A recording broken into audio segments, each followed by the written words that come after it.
Hari ini kita ketemu lagi dan juga bintang tamu atau teman saya bener-bener gokil, goks kata anak zaman sekarang, kata anak Jaksel. Kenapa? Karena bisa merubah menyulap orang dari yang dananya biasa menjadi luar biasa. Ajeng Swastiari. Hai Ajeng. Hai Mas Arwin. Apa kabar? Baik, akhirnya. Jeng, Yes. gue mau nanya. Tolong ceritakan tentang ketertarikan lo terhadap fashion. Fashion industry. Sejak kapan dan kenapa? Oke.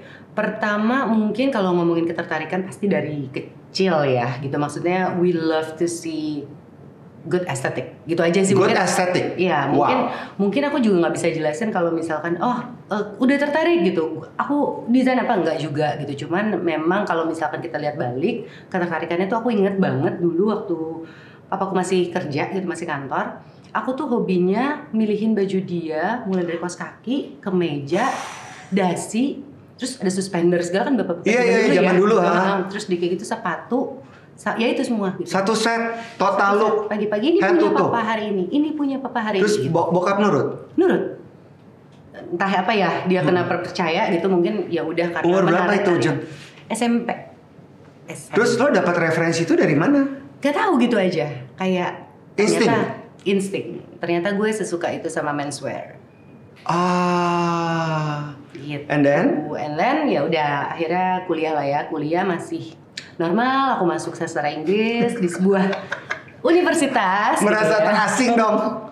Bukan lagi kan, jadi akhirnya pulang terus ke Jakarta karena itu di Bandung kan. Pulang terus ke Jakarta kayak nggak belong gitu, kayak nggak ngerasa ada keterikatan sama ya jurusan tersebut gitu. Nggak lama kemudian aku di drop out. Aku di drop out dengan IP 000 karena nggak ada absen sama sekali gitu. Disitulah papa langsung kayak oke, papa nggak mau dibayarin kamu lagi gitu, maunya papa kamu serius satu kali lagi ini gitu, papa bayarin. Oke. Akhirnya aku milih ketik 1 tahun mungkin ya break gitu, gap year gitu, nggak mau masuk apa-apa, mencari tahu dulu ini kira-kira mau kemana. Adalah kampus desain di Jakarta pertama kali, namanya Asal College. Udah aku masuk situ jurusan fashion styling illustration. Fashion styling illustration. Dan sampai sekarang, here I am. Dan Ajeng udah mendandani berbagai macam public figure di negeri ini, menyulap mereka. Sebelum kita ngomong panjang kali lebar, Jeng, ini ada batu-batu, Jeng. Tolong dipilih dari pilihan batu-batu ini. Ini boleh milih apa aja? Boleh yang mana aja, terserah lo. Aduh. Dan gue pengen tahu alasan kenapa lo memilih satu di antara sekian batu itu. Gila. Base-nya apa? Bebas aja. Bebas, terserah. Up to you. Based on your feeling. Boleh tunjukin. Memilih apa? Harmony. Why? Oke, dari semua batu ini kayaknya aku bisa melakukan itu gitu. Maksudnya udah pernah tahu rasanya gimana, tapi yang aku belum dapat right now adalah harmony. Oh gitu. Kenapa dia begitu penting dan ingin lo pursue, ingin lo lengkapi? Ingin lo miliki seutuhnya, cuy. Seutuhnya. Ya kan? Sebagai ibu muda gitu ya, aku ngerasa dengan anak-anakku yang masih tumbuh di bawah 5 tahun ini, jadi aku ngerasa kayak aku membutuhkan harmoni untuk melengkapi pekerjaanku yang sibuk ini. Sesibuk apa sih, Jeng, seorang fashion stylist saat ini? Sesibuk jadwal kita ganti-ganti, Mas.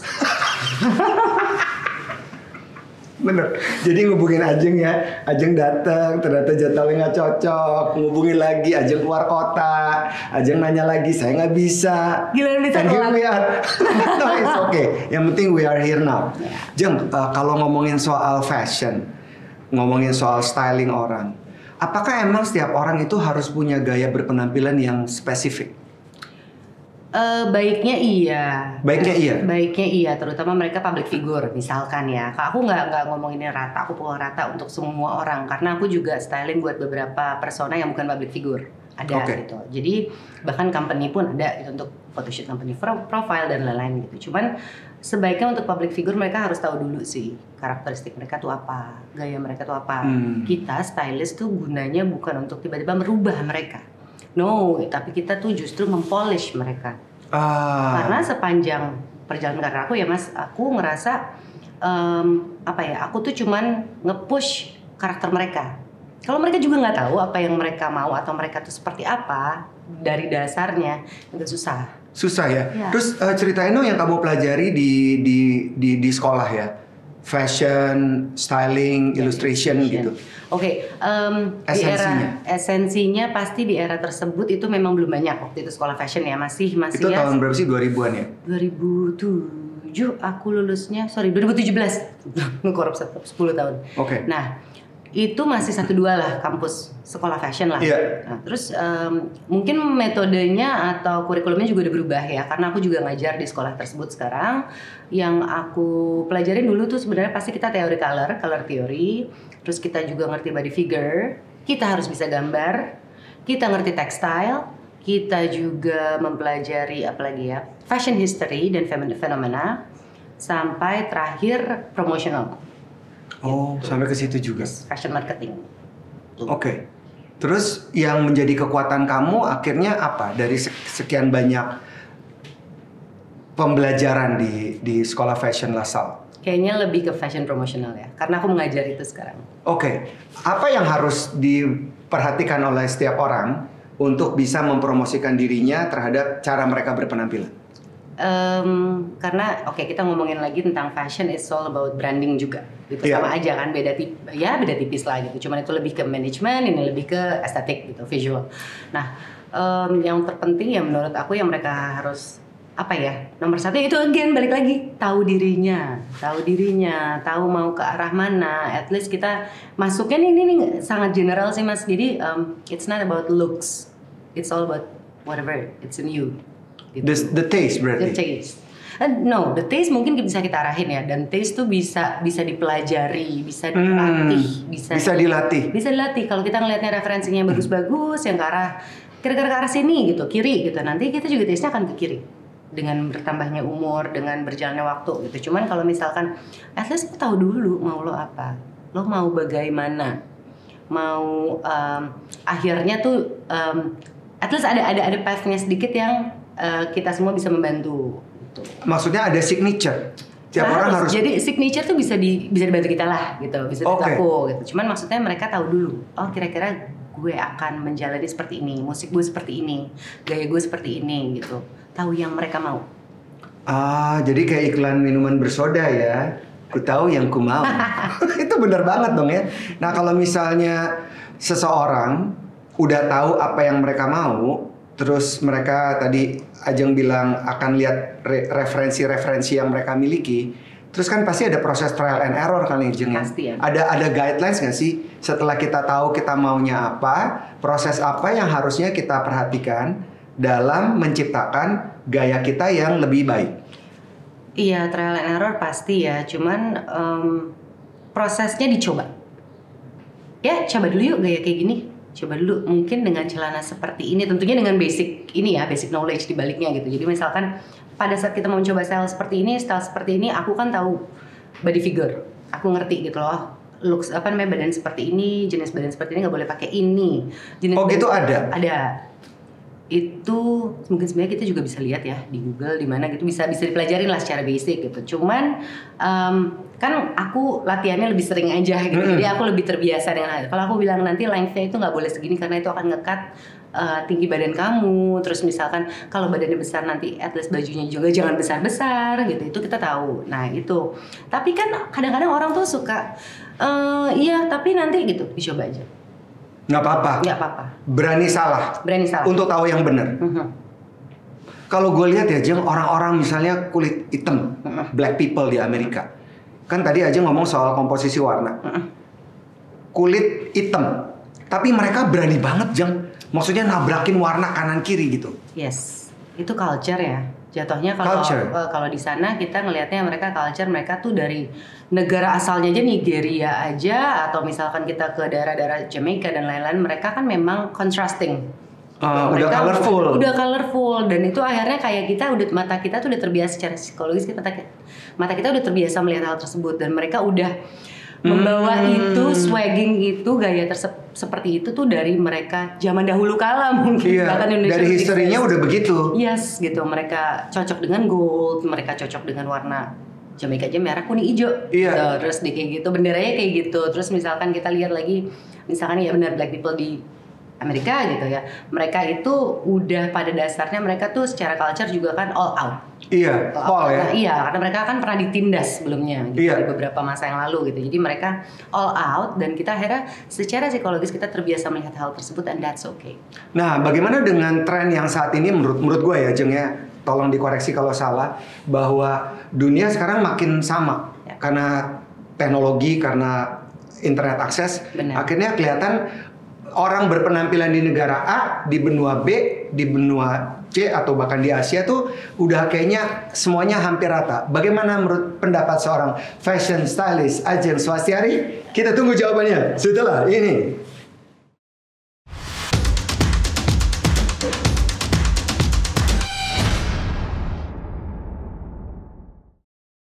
Jadi kalau bicara soal gaya, seperti yang tadi sudah kita dengar sama-sama, setiap orang tuh harus tahu maunya apa, ya termasuk maunya dalam hidup mau ngapain, purpose-nya apa, termasuk juga dalam cara berpenampilan, karena itu bisa menjadi sebuah trademark di mana orang dapat mengenal identitas kita dengan jauh lebih baik lagi. Nah, bicara soal seorang stylist yang memang sudah mulai booming di era tahun 2000-an, karena banyak sekali orang-orang yang memerlukan jasa mereka sebagai seorang stylist, contohnya seperti seorang Ajeng Swastiari yang sudah mendandani begitu banyak public figure ngetop di industri entertainment. Jeng, siapa aja sih Jeng? Sebutin dong Jeng. Sekarang? Iya, banyak banget yang gue lihat tuh. Justru sekarang enggak banyak. Enggak sebanyak aku dulu, mungkin 5-4 tahun yang lalu. Oke, boleh disebutin. Oke, kalau sekarang ya nama-nama hebat itu. My current client yang udah forever and always ya pasti Titi DJ ya. Itu udah kayak ya udah keluarga aja jatuhnya. Agnes Mo. Terus kemarin beberapa kali bukan event ya, ada beberapa project untuk Isyana gitu. Tapi nggak tahu dalam ke depan sih belum ada jadwal yang ketemu juga gitu. Okay. Jadi kayak nggak tahu dulu. Terus ada beberapa public figure yang mungkin bukan penyanyi juga. Ada Cathy Sharon, ada Asti, ada siapa lagi ya, Nicholas Saputra dan lain-lain. Nah, berarti kan mereka tuh udah jadi kan ya? Udah. Sebagai seorang figur udah jadi, tinggal diarahin aja yang tadi Ajeng bilang ya. Nah, kalau balik lagi ke pertanyaan gue bahwa apakah memang selalu contrasting warna yang tabrak lari warna-warni itu selalu melulu berhubungan dengan kultur dan kebiasaan, berhubungan dengan dunia yang semakin sama. Apa yang terjadi di belahan dunia manapun kita tahu, apakah kita kultur Asia tidak bisa juga mencoba, terutama mereka yang kulitnya lebih gelap, berani mencoba seperti orang-orang di Afrika atau mungkin di Amerika yang black people tapi bisa pakai warna-warna yang menjeri-jeri. Kalau mungkin zaman sekarang, yes, dengan keterbukaan, benar kata Mas Erwin tadi bilang, keterbukaannya informasi, internet udah, terus free market dan semuanya udah merata nih ya gitu, terutama era sekarang nih beberapa tahun terakhir ini gitu udah kayaknya udah bisa sama rata sih Mas. Dan the next generation of us which is Gen Z gitu, mereka mengusungkan hal tersebut, diversity, ya diversity, semuanya rata, semuanya dari jenis kulit, hampir di semua campaign dalam komunikasi visual juga mencoba meratakan hal tersebut juga gitu, secara nggak langsung udah rata banget, mau itu jilbab, itu hijab, itu people of color, terus di kayak gitu oriental ya itu, dan kulit apa ya semua black dan sebagainya, itu semua udah aku rasa udah nggak ada takutnya lagi untuk mencoba hal yang sama karena trennya udah sama kan. Terus bisa diadopt sama manusia sama. Jadi nowadays kayaknya aku ngelihatnya itu udah menjadi hal yang serentak. Nah, kalau warna kan itu ya, tapi bagaimana dengan tadi kamu bilang soal postur tubuh seseorang? Apakah memang ada bagian-bagian atau ada aturan-aturan tertentu, orang yang badannya misalnya lebih begini harus nggak boleh menghindari pakaian yang seperti ini? Yes, itu kalau dulu kita bilangnya waktu di metode, kurikulum di kuliah itu bilangnya theory box. Nah, kalau sekarang kita mempelajari namanya body types, simple body types aja gitu kan. Ada yang bentuknya, kalau perempuan kita ngomongin perempuan dulu nih. Kalau perempuan itu ada yang bentuknya badannya itu segitiga terbalik. ada yang pear shape, ada yang apple, macam-macam. Jadi kita bisa temuin kita tuh seperti apa dulu. Nah dari situlah rumusnya baru ketahuan gitu. Kalau tapi itu nggak bisa dilawan, harus ngikutin dong berarti ya. Baiknya tidak ya, tapi sebenarnya ya itu lagi balik lagi ke tren zaman sekarang. Anak muda zaman sekarang tuh kan suka banget mengadop sesuatu yang aku baru baca bahkan tadi pagi ya dari Instagram itu. Weird, bahkan weird. Yes, ada tren weird gitu aku baca. Yang mulai diratakan sama Bill Hadid, sama siapa lagi namanya, geng-gengnya itulah ya, mereka dede-dede ini gitu. Jadi gayanya udah jatuhnya ke weird style gitu. Nah tapi that's okay. Apparently kita bisa ngelihat itu, hal itu menjadi sesuatu yang normal kan. Jadinya lumrah ya. Jadinya lumrah gitu, karena mereka udah nggak ada barrier. Trendy seperti ini, tidak trendy seperti ini. Keren seperti ini, tidak keren seperti ini. Udah muter-muter semua gaya bisa diadopt. Kita lihat Citayam Fashion Week aja deh gitu. Iya bener. Ya kan, semua gaya hajar. Hajar. Dan akhirnya kita ngeliat baik-baik saja. Kita ngeliat normal-normal aja gitu. Berarti Ajil setuju dong bahwa sekarang tren udah nggak ada lagi ya? Nggak kayak dulu era tahun 90-an kan? Nggak ada yang gitu banget. 90-an kan kayaknya stripe semuanya. Print, animal print, sekarang very individualistic. Very individualist, terus ya mungkin untuk sebuah badan usaha yang besar, kalau misalkan sekolah itu harusnya tetap pakai trend forecasting, gitu kayak kita pekerjaan sebagai fashion stylist gitu, kita tetap melihat hal tersebut. Tapi secara in everyday life, secara sosial itu aku rasa semua. Ya apalagi dede-dede ini ya gitu. Mereka udah mengadop kebebasan ini udah sama seperti mereka mengadop freedom of speech itu. Mereka udah komunikasi apapun di sosial media dan lain-lainnya gitu. Mereka begitu juga dalam hal mereka berpakaian. Berarti mereka juga harus tahu tempat di mana mereka mengekspresikan gaya penampilan mereka dong, Jeng ya. Yes. Jangan sampai misalnya di kantoran gayanya terlalu cuek, tidak sesuai dengan corporate culture perusahaannya. Takutnya begitu. Takutnya begitu ya. Gitu. Kalau kita kan anaknya tertib ya. Dari kita dari awal. Saya juga tertib kok anaknya. Kita dari awal tahu struktur-struktur. Oh ada tidak boleh ini, tidak boleh itu, tidak boleh apa segala macam gitu. Nah kalau sekarang kan agak lumayan dilabrak gitu. Jadi aku takutnya begitu ya. Semoga enggak sih. Aku nggak tahu juga. Oke, Jeng. Nah sekarang nih di sesi sekarang saya ingin men-challenge Ajeng untuk menjawab sekian banyak pertanyaan dalam waktu 1 menit. Wow, oke. Oke, are you ready? Nggak boleh bilang pas loh. Oke, kita coba. Jadi hajar ya. Kalau nggak tahu diem aja ya. Iya, bebas. Oke. Anjing atau kucing? Anjing. Sebutkan satu bakat terpendammu. Tidur. Musik dangdut atau keroncong? Nope. Sebutkan satu your dirty little secret. Your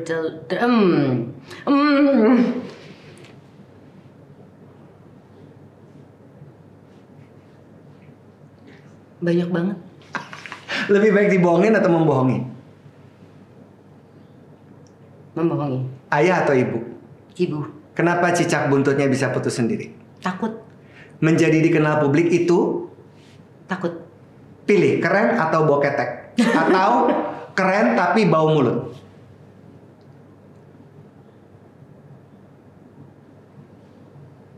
Bau ketek atau bau mulut? Bau mulut. Sebutkan satu warna favoritmu. Hitam. Pergi liburan ke pantai atau ke gunung? Pantai. Seandainya kamu boleh milih satu makanan, apa yang akan kamu makan seumur hidupmu? Tempe. Oke. 12 pertanyaan. Yes. Jeng, tadi ada yang kalimat menarik nih jawaban lo. Takut dikenal publik itu takut. Agak. Why? Oke, mungkin selain berkaitan dengan cicak, sebelumnya pertanyaan cicak gitu. Oh, jadi itu buntut cicak.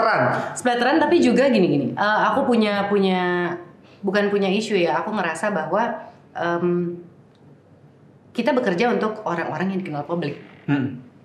Somehow industri mereka, dunia mereka tuh agak menakutkan buat aku. Even though aku di situ ya. Iya. Situ dong gitu. Udah lama. Ya. Tapi itu masih menakutkan buat aku gitu somehow. Jadi kalau akunya sampai begitu-begitu amat juga, which nggak apa-apa juga sebenarnya, tapi agak menakutkan juga.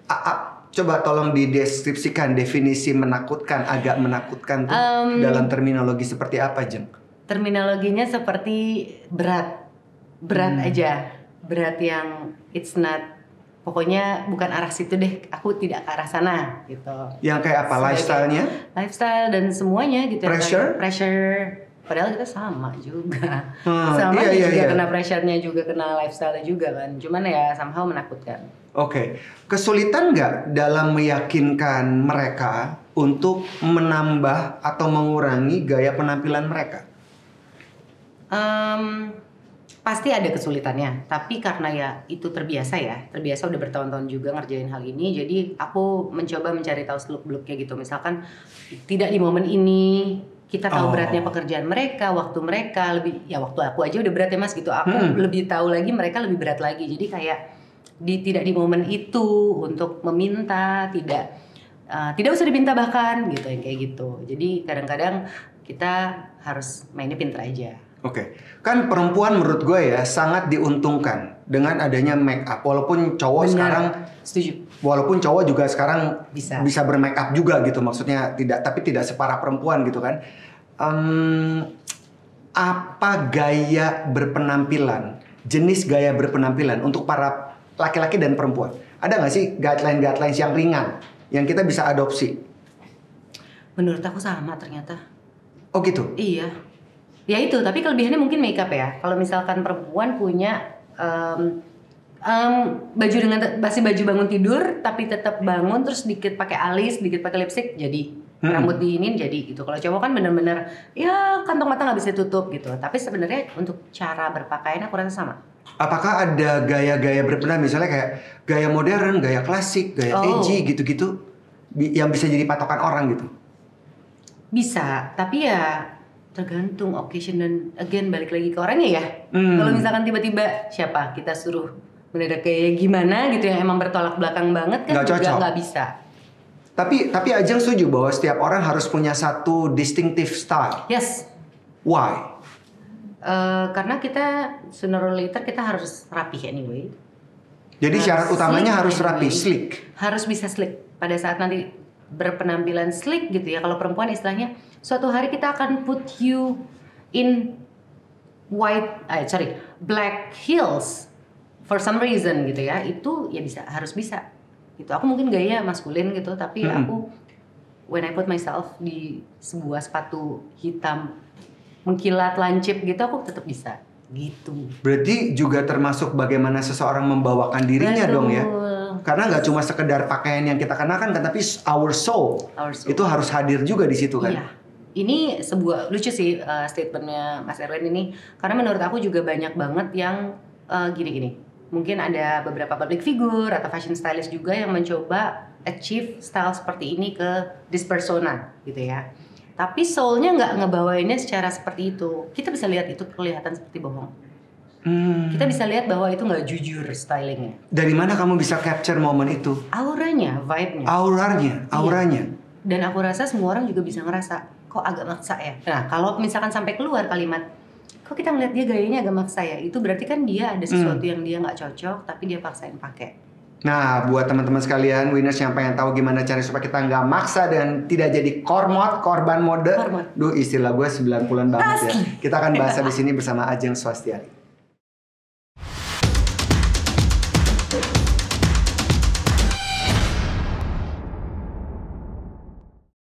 Kalau ngomongin soal gaya berpenampilan, saya rasa ya semua orang pasti pengen dandan keren. Tapi kayaknya nggak semua orang tahu gaya keren yang harusnya mereka tampilkan tuh kayak gimana. Untuk itu ada banyak sekali referensi yang bisa kita pelajari. Tapi yang seperti Ajeng bilang bahwa lo mesti tahu lo maunya kayak apa, gaya seperti apa gitu.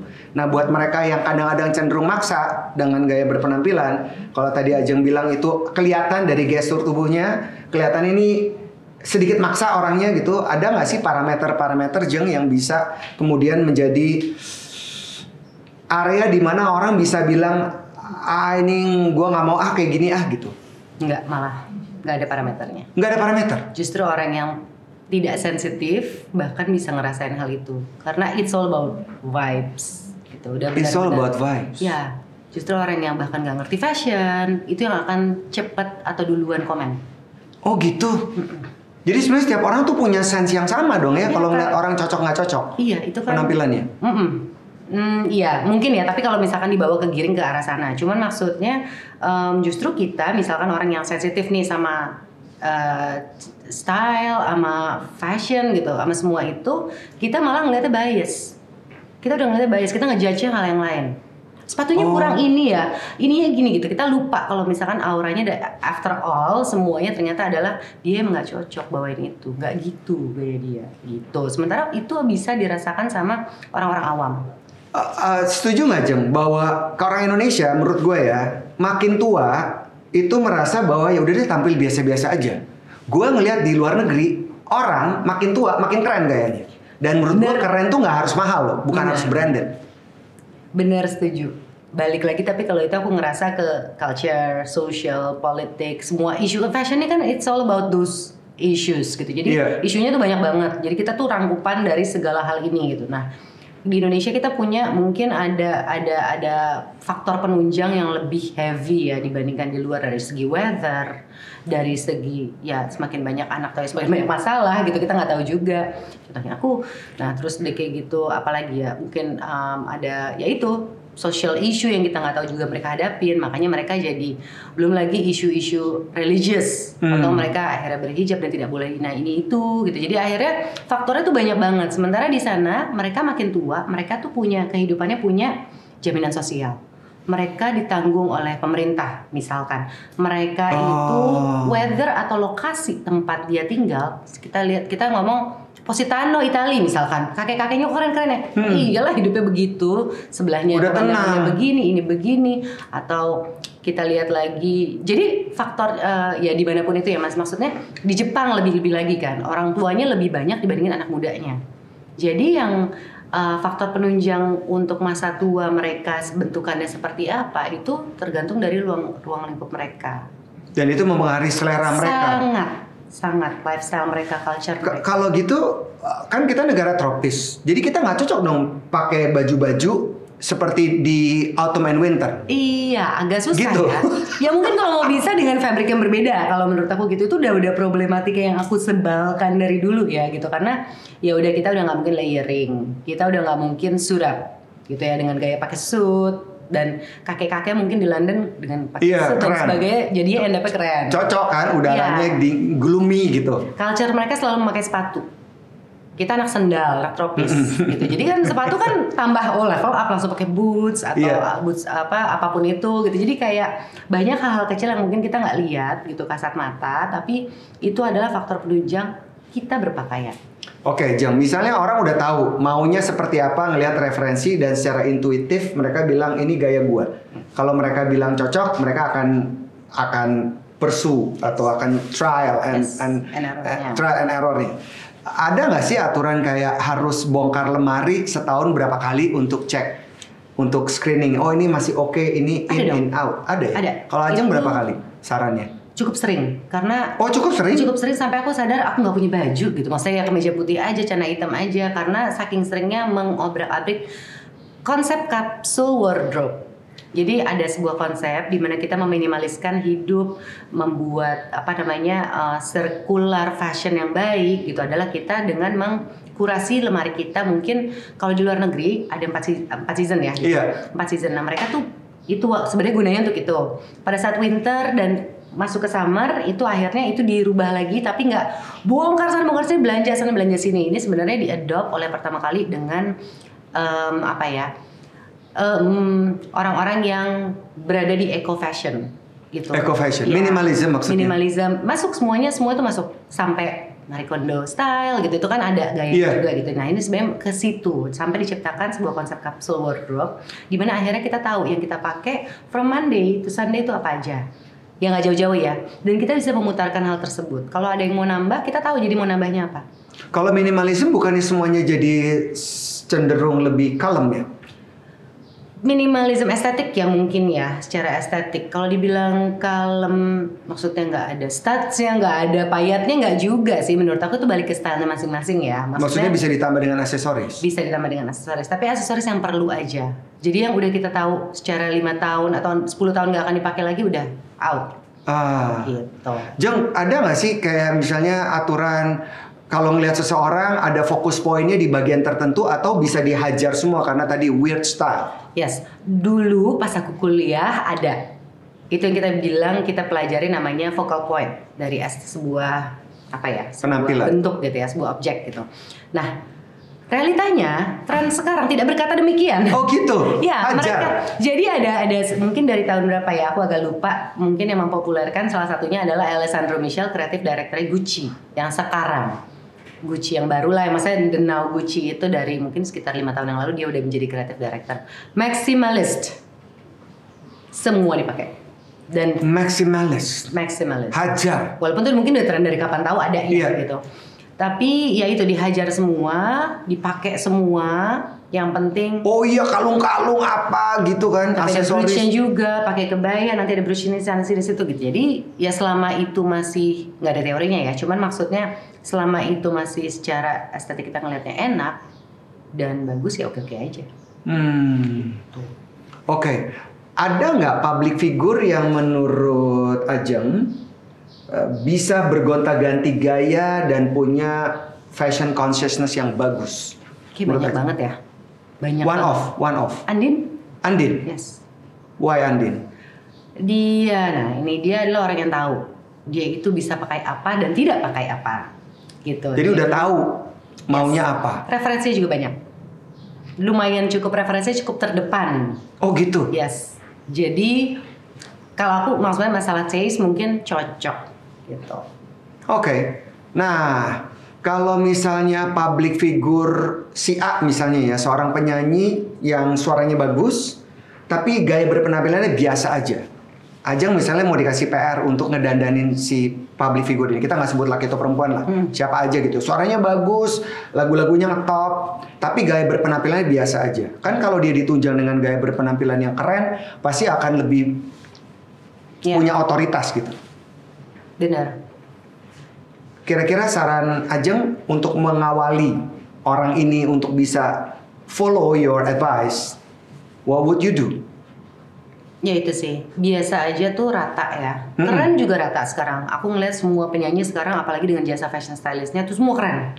Banyak banget yang keren dan extraordinary dan karakter banget dan semuanya itu pokoknya keren tuh udah sekarang udah ini.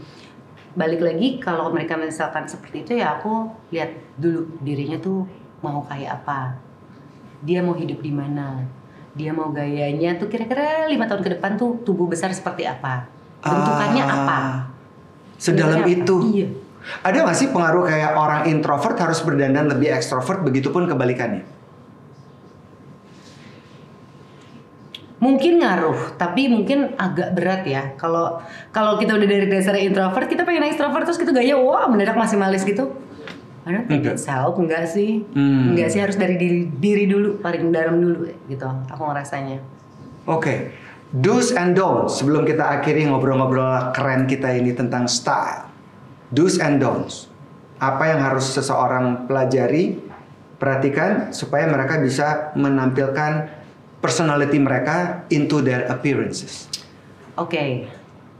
Do's-nya adalah nggak apa-apa dicoba semuanya. Nggak apa-apa. Oh gitu, explore.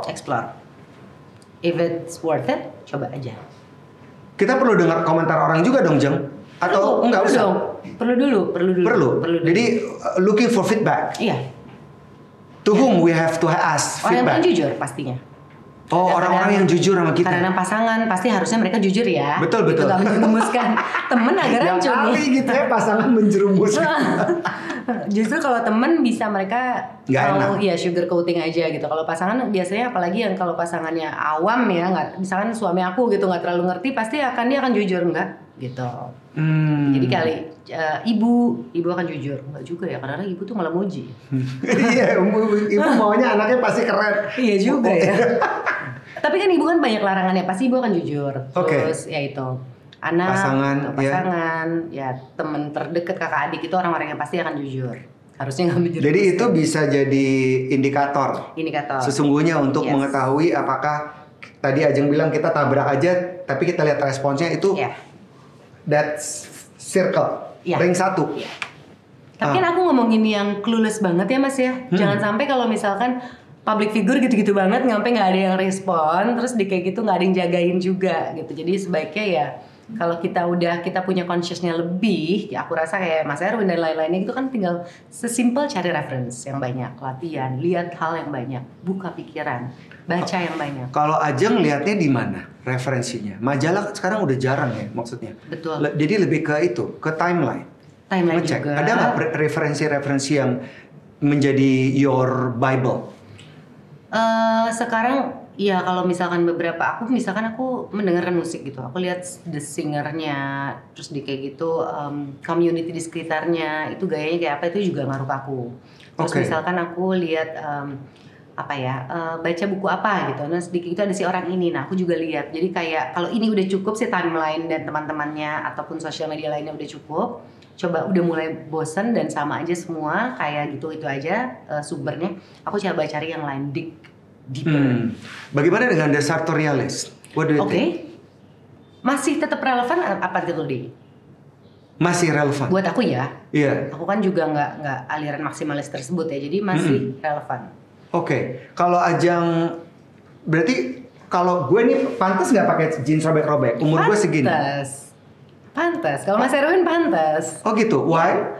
Karena aku cukup tahu Mas Erwin memang adalah orang yang fleksibel dari segi body figure-nya juga, body types-nya juga gitu, proporsi badannya juga, jadi kayak oke banget ya papain gitu. Jeng, apa menurutmu orang yang sadar fashion? Apakah semua orang harus sadar style? Dan apa artinya orang yang sadar dalam mereka bisa mendandani diri mereka sehingga terlihat oleh orang? Apa artinya orang-orang itu? Setahu apa yang dia mau, badannya, body types-nya dia, dan memakai yang secukupnya. Oke, artinya kalau orang semua, apa yang terjadi dengan dunia ini, kalau semua orang berdandan keren, artinya keren tuh sesuai dengan diri mereka. Itu akhirnya statement itu balik lagi ke awal. Jujur nggak pakai bajunya, karena keren kan belum tentu itu dia. Gitu. Yeah. Maksudnya gini, this kind of particular style ternyata belum tentu dia. Jadi kita lagi di lautan orang keren nih.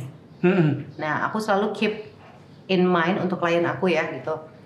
Pakai yang lo mau aja. If you feel like this, ya udah pakai. If you feel like this, nggak terkecuali. Jadi kembali lagi ke selera soul orang mereka. Itu dan soul. Oke. Ajeng, thank you so much. Di depan Ajeng itu ada buku, boleh coret-coret, tulis-tulis anything that you want to express. Iya. Wow, oke. Silakan Ajeng, ini ada pulpen, spidol, kamu boleh coret-coret sekarang sambil Ajeng nulis-nulis. Saya mau membuat catatan kecil dari apa yang kita obrolin hari ini, bahwa semua orang punya kebebasan untuk mengekspresikan cara mereka berpenampilan. Semua orang punya kesempatan yang sama untuk trial and error dan segala macam gaya yang tadi udah kita bicarakan dengan Ajeng Swastiari sebagai seorang fashion stylist yang sangat exist dan sangat established, juga seorang pengajar di sekolah fashion LaSalle. Bahwa kembali lagi seperti yang kita obrolin, ya kembali ke dalam diri tiap orang, maunya apa ya lo coba aja. Kalau ternyata nggak cocok, lo harus punya kesadaran dan mendengarkan input-input dari orang-orang sekitar kita yang jujur, pasangan, pacar mungkin, orang tua, saudara, teman-teman yang jujur. Karena setelah kemudian kita dapetin feedback dari mereka dan kita comfortable, apapun itu bisa jadi identitas kita dalam menampilkan siapa kita, supaya nggak cuma sekedar keahlian kita yang dikenal, tapi juga ada sebuah trademark atau ada distinctive style identity yang kemudian akan membuat karir kita jauh lebih baik. Ajeng, boleh ditunjukin Jeng apa yang tadi ditulis? Oh, oke. Gue pengen tahu apa yang lo tulis. Simple kok Mas. Boleh dong. Cuman